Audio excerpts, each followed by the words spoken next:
Welcome to Bearcat postgame here with head basketball coach Omar Wattad after the impressive 71-59 victory over Tusculum. What'd you see from your guys to get the first win of the season?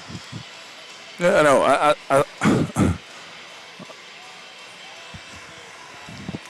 I guess enough good possessions. And enough grit, to get it done. We shot poorly again.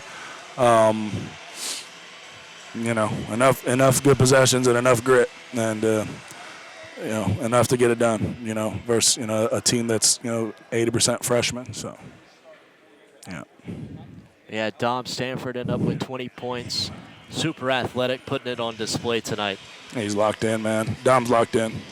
He's locked in. He's got a good attitude. You know what I mean? He doesn't let occasional poor starts for himself affect his focus and intensity. He's fully locked in.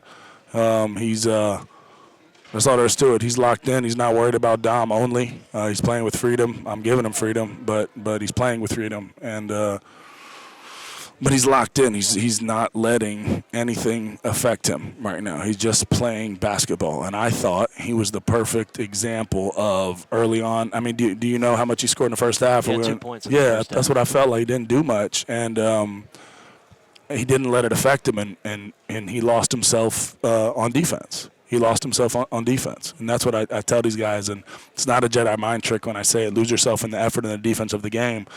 It's a way to be mentally engaged in something other than yourself. And truth be told, right now the disease of me is definitely impacting this basketball team.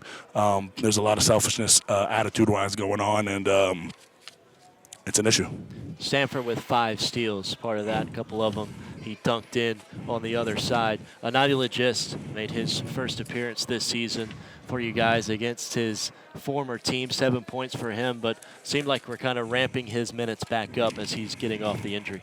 He's back healthy. He didn't play very well offensively at all.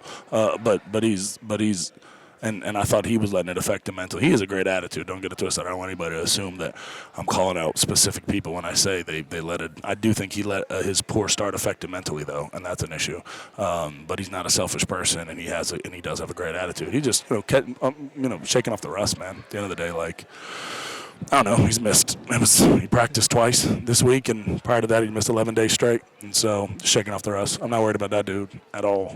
Final thoughts from your team as you get the 71-59 victory. Winning is hard. During that run, it's just a microcosm of what bad basketball is. Silly foul during Tusculum's run in the second half, where it looked like, they're getting back into this thing. Silly fouls. Empty possessions, whether it's just a bad possession jacket or just nothing occurring, empty possessions, silly fouls, and then honestly just enough lack of urgency in those moments that'll get you. You know what I mean? And that's an issue. And it's just a weird thing. These guys need to be able to get out of funks in more of a grown man way, and it's weird because we're old, and they should be able to do it, but. They just, vibes are not exactly where they need to be because guys are more worried about their minutes and their points than they are winning. That's just a fact. Coach, congratulations. Not everybody, but enough, for sure. Congratulations on Thanks, getting bro. on the W column. We'll see you back here against Francis. Appreciate you, buddy.